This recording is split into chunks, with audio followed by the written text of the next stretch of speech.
এখানে এমন অনেক পোড়া কপাল পাওয়া যাবে। যদি জিজ্ঞেস করা হয় আজকে সারাদিনে কয়বার মৃত্যুকে স্মরণ করছে, তাকায় থাকবে হা করে যে সারাদিনে একবারও মৃত্যুকে স্মরণ করার সুযোগ আমার হয় নাই। পাওয়া যাবে না? বলেন বলেন, পাওয়া যাবে না? যার মৃত্যুর কথা স্মরণ আসে না, সে আখিরাতের ডর তার দিলে থাকবে কোত্থেকে, আসবে কোত্থেকে? এই জন্যই নবী বলেছেন বারবার মৃত্যুর কথা স্মরণ করো। মৃত্যুর কথা কিভাবে স্মরণ করে আমাদের বড়রা আমাদেরকে হাতে ধরে শিখিয়েছেন। মুরাকাবা কেমনে করে আমরাও আপনাদেরকে একটু দেখাইয়া দিই, শোনাইয়া দিই। কি করবেন? প্রতিদিন রাতে আসার পর, নামাজের পর ঘরের মধ্যে একটা নিরিবিলি জায়গা তৈরি করবেন। একা একা চুপচাপ অন্ধকার একটা পরিবেশ বানাবেন। যদি না হয়, সুযোগ না থাকে, তাহলে মসজিদে আসার নামাজের পর একটু দেরিতে যাবেন। লোকজন চলে যাবে, আপনি চুপচাপ বসে যাবেন চোখ বন্ধ করে। যদিও মৃত্যুর সময় মানুষের চোখ খোলা থাকে, দেখে সে দেখতে পায় রূহ চলে যাচ্ছে, কিন্তু আপনি সেটা চোখ বন্ধ করেই কল্পনা করবেন, তাইলে মনোযোগটা বেশি হবে। কি কল্পনা করবেন? একটু মনোযোগ দেন আমার দিকে। চোখ বন্ধ করবেন। কি কল্পনা করবেন? যে আপনি মৃত্যু সজ্জায়, জীবন সায়ান্নে জীবনের শেষ সময়গুলো পার করছেন। আপনার ছেলে মেয়ে যদি থাকে, তাদের চেহারাগুলো একটু কল্পনা করেন, কারণ মানুষের সবচেয়ে দুর্বল পয়েন্ট এটা। মা থাকলে মায়ের চেহারা একটু কল্পনা করেন, বিবির চেহারা কল্পনা করেন যে আমি মৃত্যু সজ্জায় শুয়ে আছি, আমার আপনজন চারিদিকে ঘিরে আছে আমাকে। ওরা বুঝতে পারছে বাবার শেষ সময়গুলো পার করছে, স্বামী আমার চলে যাচ্ছে, কাঁদতেছে ফুপিয়ে ফুপিয়ে, হেসকি দিয়ে দিয়ে কান্না করতেছে। আমার বলার কোনো ক্ষমতা নাই, শুধু শুনতেছি কান্না করতেছে। এই তোমরা কেন কান্না করো? কেউ কোনো জবাব দেয় না, শুনেই তো না। ধীরে ধীরে মালাকুল মউত তার কাজ শুরু করে দিচ্ছে। আমার পায়ের আঙ্গুলের মাথাগুলো ধীরে ধীরে সাদা হচ্ছে, হাতের আঙ্গুলের মাথাগুলো ধীরে ধীরে নিস্তেজ হয়ে যাচ্ছে, সাদা হয়ে যাচ্ছে। নাকের আগা, কানের লতি ধীরে ধীরে সাদা হইয়া আস্তে আস্তে ভেতর থেকে রূহ বের হচ্ছে। আহ কি যন্ত্রণা! আমি চিৎকার করতেছি, কেউ তো শোনে না। এক সময় আমার শরীর থেকে রূহ বের হয়ে চলে গেছে উড়াল দিয়ে। আমার আপনজন বুঝে গেছে বাবা তো নাই, স্বামী তো নাই, ছেলে তো নাই। হাউমাউ করে বাচ্চাগুলো আব্বু আব্বু বলে চিৎকার করতেছে। আমি কল্পনা করি এটা চুপচাপ, বাচ্চার চেহারা সামনে ভাষায়, বাচ্চাগুলো কাঁদতেছে আব্বা আব্বা বলে। আমি জিজ্ঞেস করতেছি তোমরা কেন কান্না করো? কেউ কোনো জবাব দেয় না। ধীরে ধীরে অনেক সময় পর আমাকে গোসলের জন্য নেওয়া হয়েছে গোসলখানায়। ডলে ঘষে মেজে আমাকে গোসল করানো হচ্ছে। আমি জিজ্ঞেস করতেছি এমনটা কেন করতেছ? কেউ কোনো জবাব দেয় না। গোসলের পর আমাকে সাদা কাপড়ে মোড়ানো হচ্ছে। আমি জিজ্ঞেস করতেছি এমন করতেছো কে? কেউ কোনো জবাব দেয় না। সাদা কাপড়ে মোড়ায় আমাকে গিট্টু দেওয়া হয়েছে, বাঁধা হয়েছে। আমি চিৎকার করতেছি আরে এমনটা কেন করলা তোমরা? কেউ কোনো জবাব দেয় না। ঘরে আইনা খাটিয়ার মধ্যে শোয়া দেওয়া হয়েছে।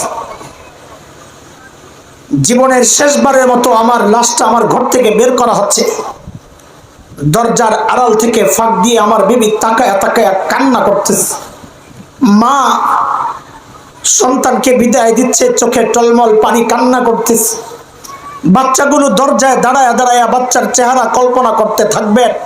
বাচ্চাগুলো দাঁড়ায়া পেছন থেকে ফেল ফেল নজরে তাকায় আছে আর কান্না করতেছে, আর কান্না করতেছে, আব্বু আব্বু বলে চিৎকার করতেছে।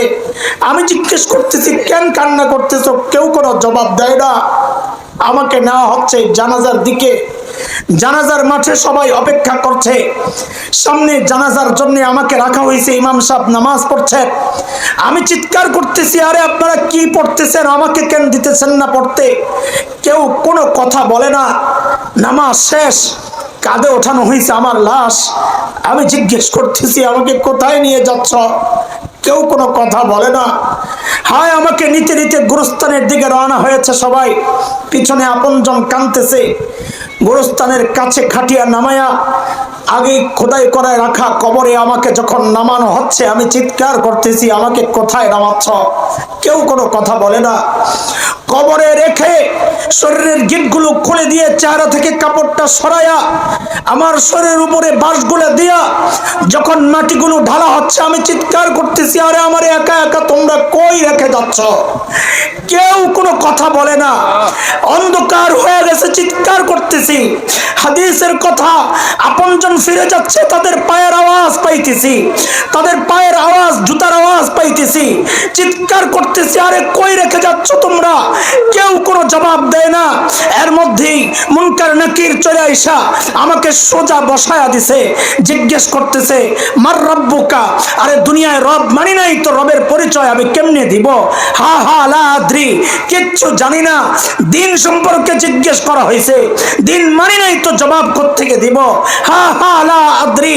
নবীকে দেখায়া জিজ্ঞেস করা হয়েছে, পরিচয় জানতে চাওয়া হয়েছে, দুনিয়ায় সুন্নতের জিন্দেগি করি নাই তো এখন নবীর পরিচয় কেমনে দিব? হা হা লা আদ্রি, চিনি না, জানি না। যেই না আমার পক্ষ থেকে এই জবাব আসছে, এমনি একজন অন্ধ বধির, চোখেও দেখে না, কানেও শোনে না, এমন একজন ফেরেশতা লোহার মুকুট দিয়ে নিয়োগ দেওয়া হয়ে গেছে, এমন আঘাত করা শুরু হয়েছে। নবীর কথা দুনিয়ার এক মাথা থেকে আরেক মাথায় সে আওয়াজ চলে যাওয়ার কথা, দুনিয়ার মানুষ তো খবর পাচ্ছে না। বান্দা চিৎকার করছে, আর চারদিক থেকে একটা দুইটা না 99টা সাপ কিলবিল করে বের হচ্ছে। সাপগুলো এতটা বিষাক্ত, নবী বলেন একটা সাপ যদি দুনিয়া একটা নিঃশ্বাস ফেলতো তো কিয়ামত পর্যন্ত আর কোনো গাছ গাছালি আর দুনিয়ায় উঠতো না, সব জলে ছাই হয়ে যেত।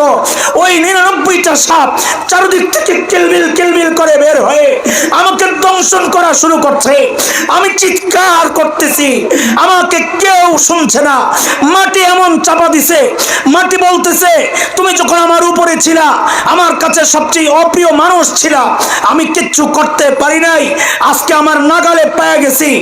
এমন চাপ দিবে, আল্লাহর হাবিব দেখাইছে, হাতের আঙ্গুলগুলো একটার ভিতরে আরেকটাকে ঢুকায়া এইভাবে দেখায়া যে মানুষের এমন চাপ দিবে, পাঁজরের হাড়গুলো একটা আরেকটার ভেতরে এইভাবে ঢুকে যাবে।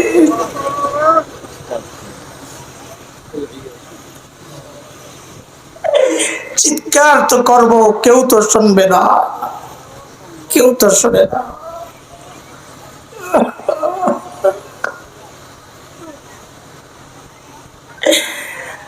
লা হাওলা ওয়ালা কুওয়াতা ইল্লা বিল্লাহ।